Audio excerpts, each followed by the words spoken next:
수도권 교회발 코로나19 확산이 강원도까지 밀려오고 있습니다. 춘천과 횡성, 원주 등 벌써 6명이 확진 판정을 받았습니다. 음식 폐기물로 비료를 만드는 업체에서 생산한 석회처리 비료를 놓고 함량 미달 여부 공방이 이어지고 있습니다. 정선 한백산 만항제에는 여름 야생화들이 활짝 피었습니다. 코로나19 방역 수칙을 지키는 가운데 야생화 축제가 열리고 있습니다.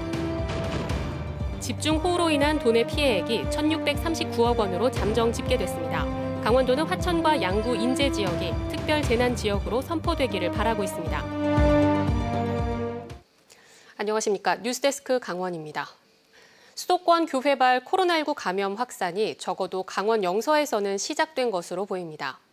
주말 이후 오늘까지 원주와 횡성, 평창, 춘천까지 확진자가 나왔는데 모두 서울 사랑제일교회와 관련된 것으로 확인되고 있습니다. 이병선 기자입니다.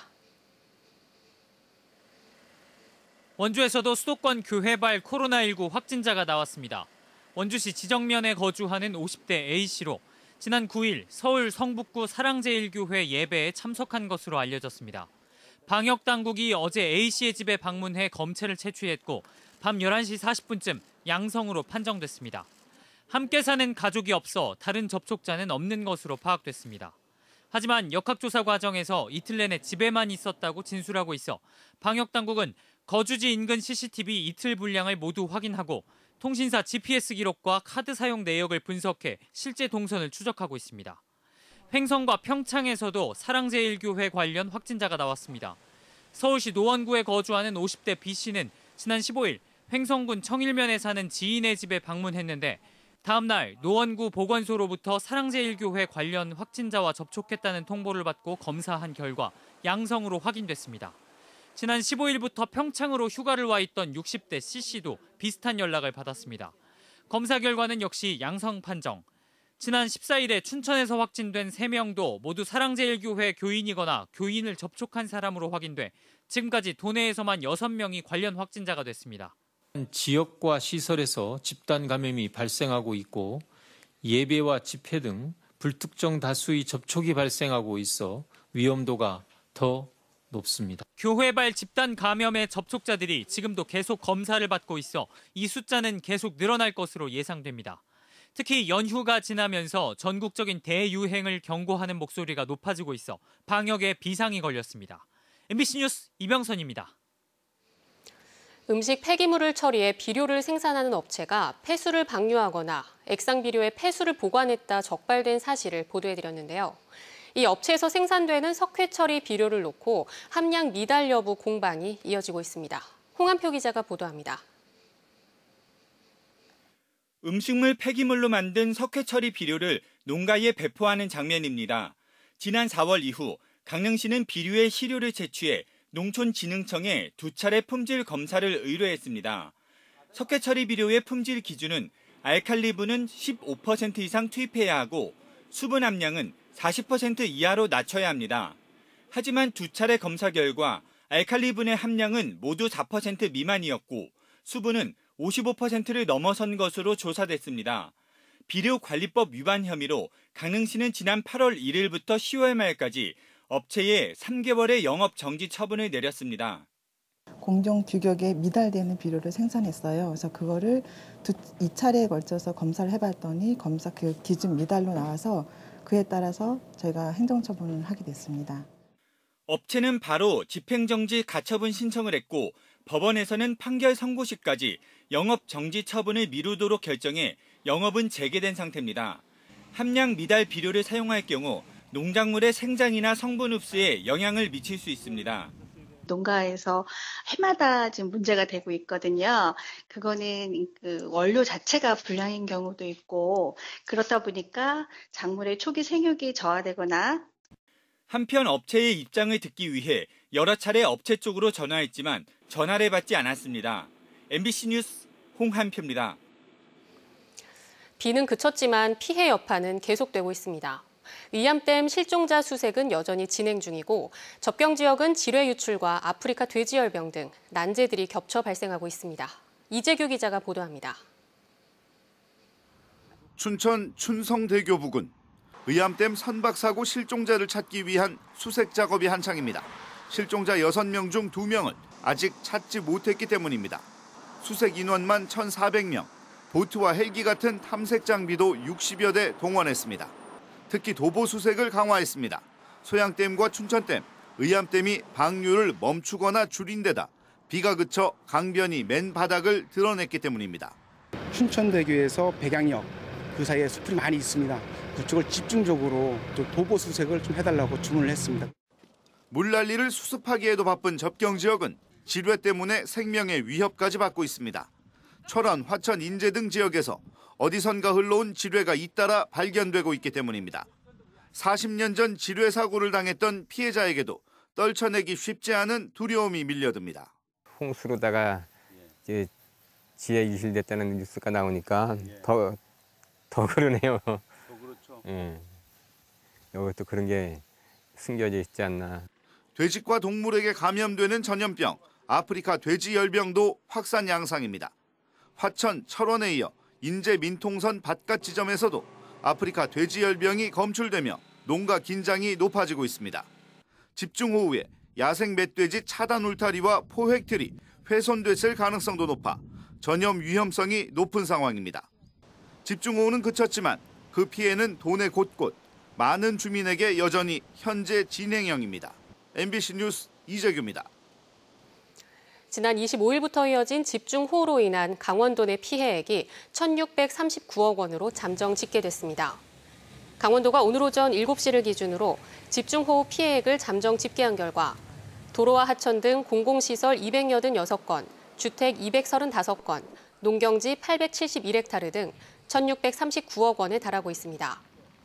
공공시설은 98% 복구됐지만 주택과 농경지 등 사유시설 복구율은 34%에 머물고 있습니다.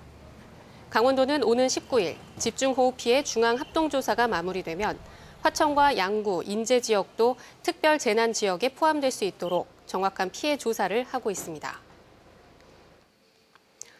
코로나19 여파로 여름 축제가 거의 취소됐지만 정선에서는 야생화 축제가 열리고 있습니다. 관광객들은 방역 수칙을 지킨 채 수십 종의 여름 야생화를 관람하고 있습니다. 조규환 기자입니다. 해발 1330m, 한백산 만항제에 형형색색의 야생화들이 활짝 피었습니다. 하늘숲 정원 한복판에 우뚝 서서 당당한 자태를 뽐내는 구리대, 종 모양의 방울이 매달린 것 같은 초롱꽃과의 모시대, 연보랏빛 꽃잎으로 숲을 뒤덮은 둥글 이질풀은 여름을 대표하는 야생화들입니다. 약이 없을 때 이질 배앓이 할 때 먹는 약초로 썼습니다. 그리고 이 지역에 가장 많이 서식하는 것이 둥근 이질풀인데 아마 우리나라에서도 이렇게 집단으로 서식하는 곳이 여기가 제일 크다고 볼 수 있습니다. 천상의 화원이라고 불리는 만항제에는 봄부터 가을까지 300여 종의 야생화들이 만발합니다. 꽃은 크고 화려하지 않지만 아담하고 수수한 모양이 야생화의 매력입니다. 소박하면서도 그래도 그 다양성도 있고요.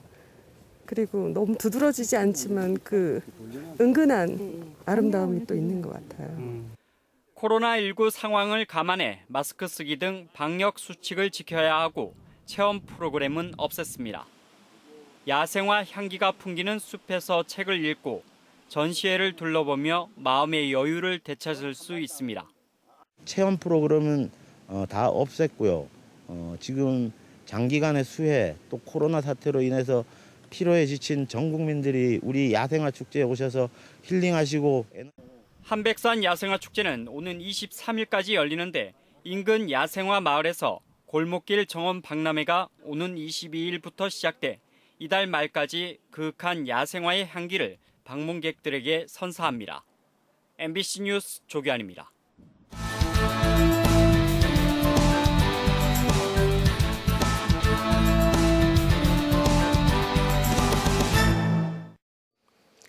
코로나19로 인한 고용 위기를 극복하기 위해 공공일자리 제공 사업이 추진됩니다. 강원도는 공공일자리 창출을 통한 고용 안정을 위해 취약계층과 코로나19로 인한 실직, 폐업 경험자 등에 대해 10개 분야 9,500여 개 일자리를 제공합니다.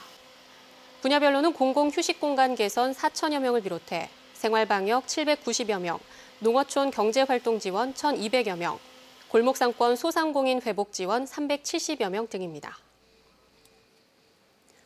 부동산 허위 매물을 올리는 공인중개사에게 과태료를 부과하는 공인중개사법이 유예기간을 마치고 오는 21일부터 본격 시행됩니다.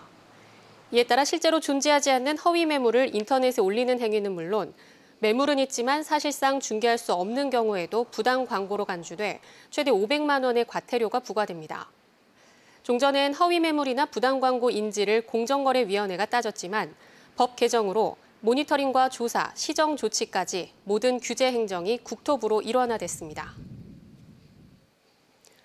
강릉시의회 의원들이 최근 5건의 의원 발의 조례 재개정안을 잇따라 내놨습니다. 시의원들은 다음 달 열리는 제286회 임시회에 각 반장에게 통신비를 지원하는 방안과 지역 사투리 지원 근거 마련 방안, 전통문화 향유를 위한 향교와 서원, 명당 등의 활성화 지원 조례안을 제시했습니다. 또 교육환경 보호나 사회복지시설의 상수도 부담금 감면안, 강릉 지역 경제 살리기를 위한 민간 자문위원회 설치 등의 방안도 내놨습니다. 강원도 교육청이 9월 1일자 교육공무원 신규 임용교사 인사 발령을 단행했습니다. 인사 규모는 유치원 교사 7명, 초등교사 27명, 중등 1명 등 총 35명입니다. 이번 인사 발령은 교육공무원 승진이나 휴직 발령에 따른 결원 보충이며 임용 후보자 명부 순위에 따라 희망지와 생활 근거지를 고려해 이뤄졌습니다. 강원FC가 광주FC와의 원정 경기에서 무승부로 승점 1점을 추가하는 데 그쳐 종합순위는 하락했습니다. 어제 광주에서 열린 하나원큐 K리그1 2020 16라운드 경기에서 강원은 광주FC와 2골씩을 주고받는 공방전을 펼치며 2대2 무승부로 승점 1점씩을 챙겼습니다. 시즌 4승 5무 7패, 승점 17점째를 올린 강원FC는 12개 팀 가운데 8위로 순위가 떨어져 목표인 상위 스플릿 진출에도 빨간불이 켜졌습니다. 중대 위반 어업에 대한 행정 처분이 강화됩니다. 해양수산부는 불법 어업의 기대 수익이 행정 제재보다 월등한 조업구역 위반과 어구 과다 사용 등 주요 위반 행위에 대해 최대 어업 허가 취소까지 할 수 있도록 행정 처분을 강화했다고 밝혔습니다. 이에 따라 오징어 불법 공조조업은 2차례만 위반해도 어업 허가가 취소되고 암컷대게 불법 포획과 조업구역 위반 등은 3차례 적발되면 어업 허가가 취소됩니다. 다른 종류의 수산물을 혼액하거나 지정 장소에서 판매하지 않는 경우 또 총 허용 어획량을 할당받지 않고 조업한 경우도 30일부터 90일까지 어업 정지 처분됩니다. 장마가 끝나고 늦더위가 계속될 것으로 예상됨에 따라 정성군이 물놀이 안전관리 대책 기간을 9월 중순까지 연장하기로 했습니다. 이에 따라 물놀이 관리 지역에서 안전관리부서의 비상근무를 유지하고 안전관리요원과 시민수상구조대를 계속 배치합니다. 또 구명조끼 비치 등 안전시설 점검을 강화하고 편의시설도 점검하기로 했습니다. 속초 로데오 거리 상점가에 주차 빌딩이 들어섭니다. 속초시가 90억 원의 사업비를 들여 만성적인 주차난을 겪고 있는 설악 로데오 거리에 3층 4단 310명 규모의 주차 빌딩 공사를 연말까지 마무리할 계획입니다. 이번 사업은 2019년 중소벤처기업부의 주차 환경 개선 공모에 선정돼 사업비를 확보해 진행됩니다. 태백 지역 보훈 가족을 위한 회관이 황지동에 건립됩니다. 태백시는 내년에 17억 원을 들여 황지동에 3층 규모의 보훈 회관을 새로 건립하기로 했습니다. 내년 3월에 착공해 연말까지 공사를 마치고 보훈단체들이 입주해 사용하도록 할 계획입니다. 지적장애인 재수 씨를 성추행하고 미성년자 조카를 학대한 혐의를 받는 시숙에게 징역형이 구형됐습니다.